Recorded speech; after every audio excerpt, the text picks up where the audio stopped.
Bottom line, this is all happening na because our politicians were not prepared. So kung reboot natin, we have to prepare our leaders. So we invest in our leaders. Gusto mo maging politiko ka, mag-signify ka lang na intention mo. If you're 40 years old, gusto mo maging politician, signify ka lang dun sa agency concern, COMELEC siguro. And then, mag-leadership training ka na, etc. etc. Ano yun? Peace and order, urban development, climate change, disaster relief, etc. etc. Lahat ng topic ituro sa'yo. Barangay level to president. Then, ang objective natin is that we invest in our leaders, gastos natin, para hindi na kayo gagastos. Pati yung pagtakbo ng kahit sino man, na-vet natin, kasi graduate siya ng ating leadership academy para sa sa good governance, leadership for good governance. And then, pagdating sa eleksyon, wala siyang gagastusin. So, hindi sila beholden sa mga oligarch. So, sabi ko kanina, the difference between decency, duty, and moral conviction. Madam President, mga leader, mga retired, mga Pilipino, it's not about decency. It's not about even duty. Duty, mapilitin ka. Parang sinumpaan mo yan duty mo, ganyan, obligado ka. No? Pero yung decency, ayaw mo kasi tapos ka na, retired na kayo.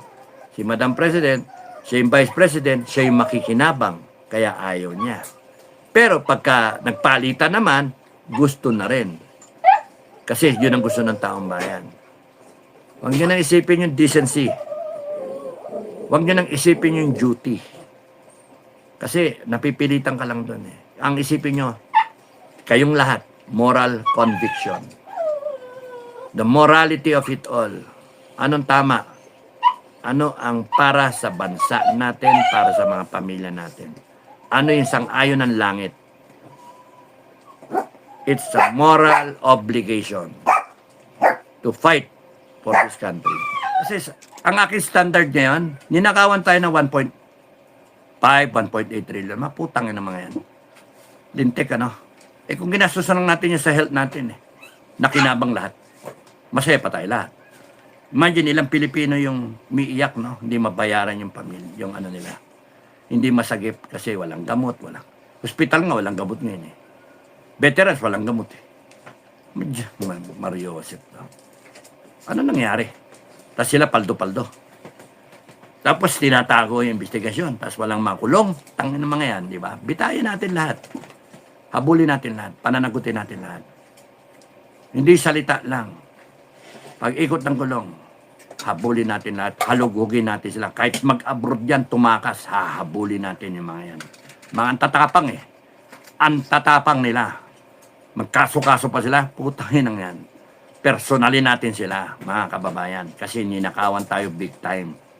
Pinakamatinding nakawan sa kasaysayan natin. Ang masama, ayaw pang aminin. Pinagtatago pa. At gusto pa nila tumagal sa posisyon nila. Mga animal Tingnan yung nangyayari ngayon. Mga bata, nagpupunta namamaril, pumapatay. Bata Ay, tapos sasabihin, yung roha, yung juvenile Act. Nino, ni Kiko, Pangilinan. Imagine, Juvenile Delinquency Act, etc. na binago 15 years old. Wala. Hindi, pasok siya dun sa Tapos na kailangan i-prove mo yung, tawag doon, yung kanyang discernment. But confident yung bata, hindi ako makukulong. Tingin lang yan. Taratado. How competent our senators. So when we reboot, we make sure that they are all competent. Gusto niyo mag-senator? Mag-enroll kayo doon sa itatayo naming academy. Leadership, Good Governance Academy. tangina ninyo, gusto niyo magserbisyo. Ayaw namin magnanakaw, ayaw na namin maulit to. At saka, 18 na lang ang senator, yun ang gusto namin. 18 na lang ang congressman. Mga wala kayong pakinabang eh. Panay gulong ginawa ninyo eh. Sino masusunod? Aangas kayo? Mga PI kayo? Aangas kayo? Tangina nyo.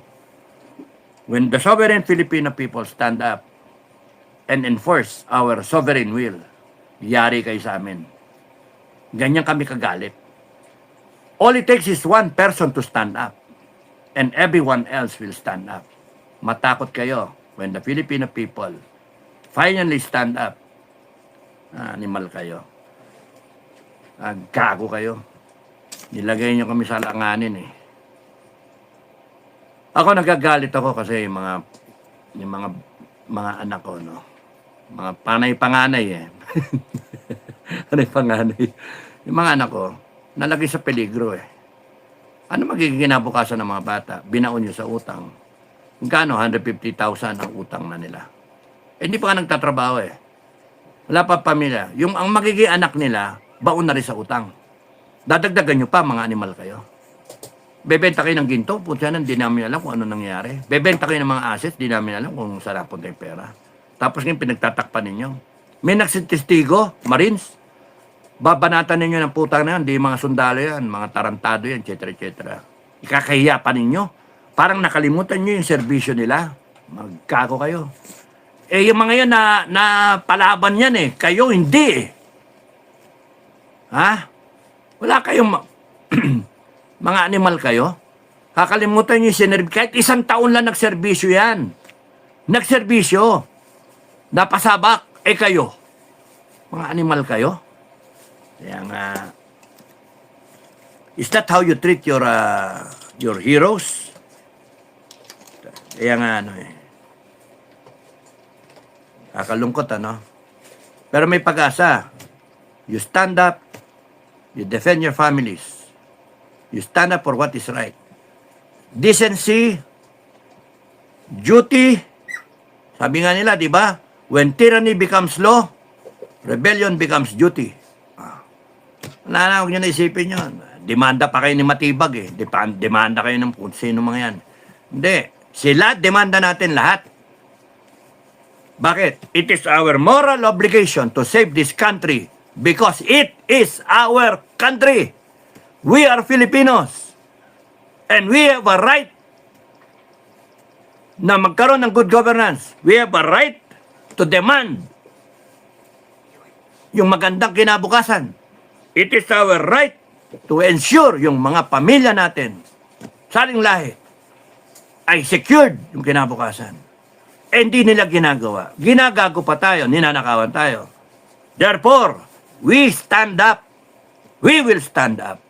Kung ayaw ninyo, kami, SFGF, will stand up.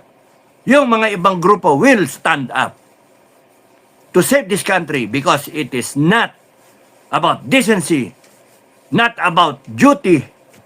Tapos na kami doon sa duty. But it is now our moral obligation as a Filipino